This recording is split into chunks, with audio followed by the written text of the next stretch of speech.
No one can make you happy but you. That is one of the most life-changing things I've had to learn as a single woman.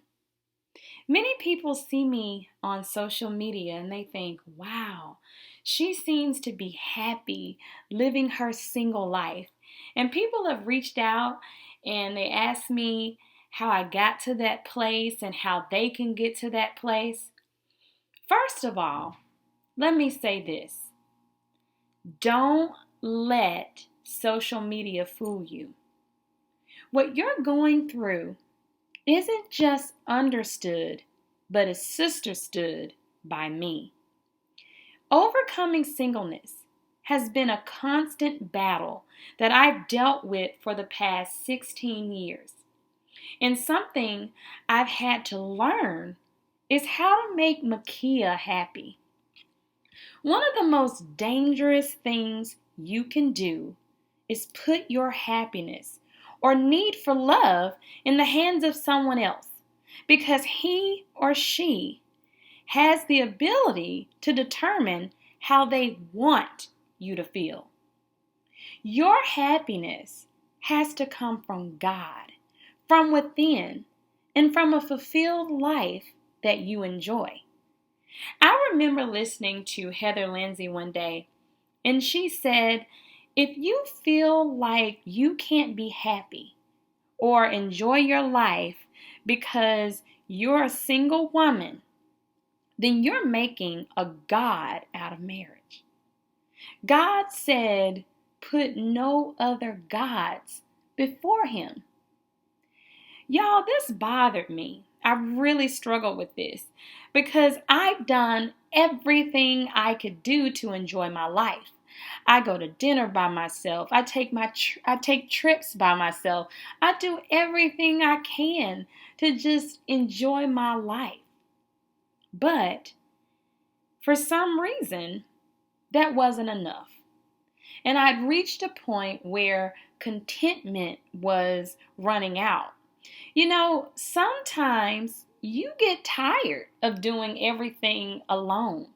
And when I say you get tired about doing things alone, I'm not talking about a financial need, but I'm talking about simply sharing your life with someone, having someone to share your birthday with, having someone to travel with, having someone to share your holidays with. It can get old. And I was getting bitter. And I started to ask myself sometimes, well, why am I even here? Some days I don't even receive a phone call. Some days I don't receive not one text message. And it starts to make you feel like there's no need for you to even be here, like you don't matter to anybody. I would even get dramatic about it and say that to my mom. I would say, some days I don't even hear from y'all. I could be dead. And that was wrong. And that was one of the problems that I developed. I was putting pressure on my friends, putting pressure on my mother, putting pressure on even significant others at the time, when happiness should have come from within me.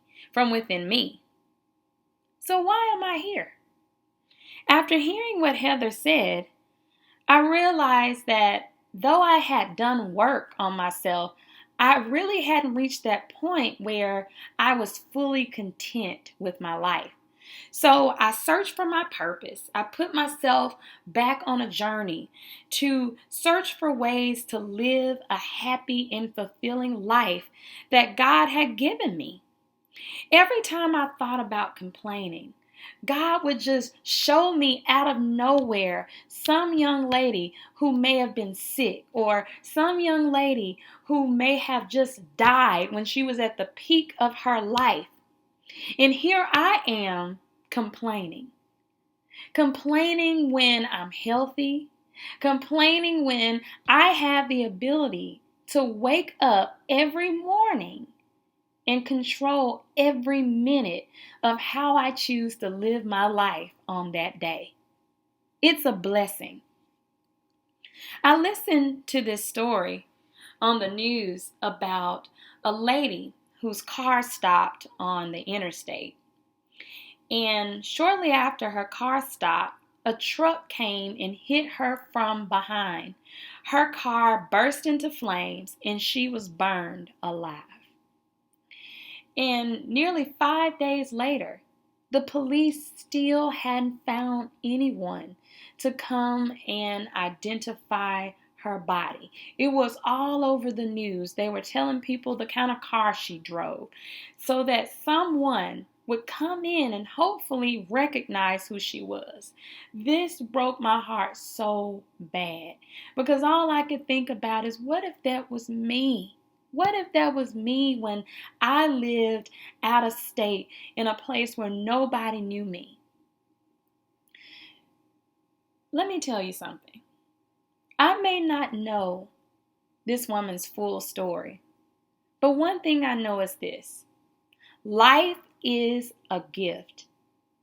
God died so that you would have life and that you would be able to live life abundantly.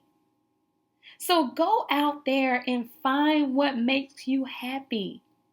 Don't waste another day complaining and sad and worried about what you don't have when you have the ability to go out there and do something about it. Life isn't all about having a man.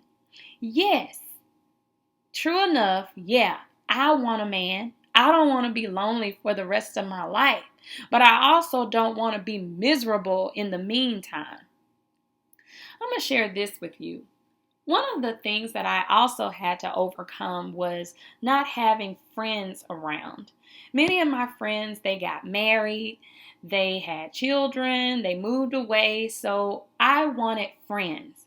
So one Saturday I prayed and I asked God, I said, look, I am trying to be content. I'm trying to be happy. I'm trying to enjoy my life. Lord, please send me some friends. So that next Sunday, the very next day, I went to church. And the leaders from the young adults ministry, they were talking about a mixer that they were hosting on that day. So I went to the mixer and I met this young lady who became one of my very good friends.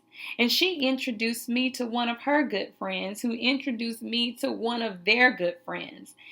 And they have been some of the most amazing women to me. And it fills my heart with so much joy and comfort today because God heard me. He let me know that day that I wasn't in this alone. He loves me and He loves you and He will never leave you. He has given you this life and He wants you to fulfill your purpose. He wants you to be happy and to enjoy your life. So go out there and find what it is. Though I am still a single woman, I have enough faith to believe and to know in my spirit that as I continue to walk with God and enjoy my life, when I least expect it, I believe that the man that God has for me will show up in my life. And even then, when He shows up, one thing I know is this: no one can make me happy but me.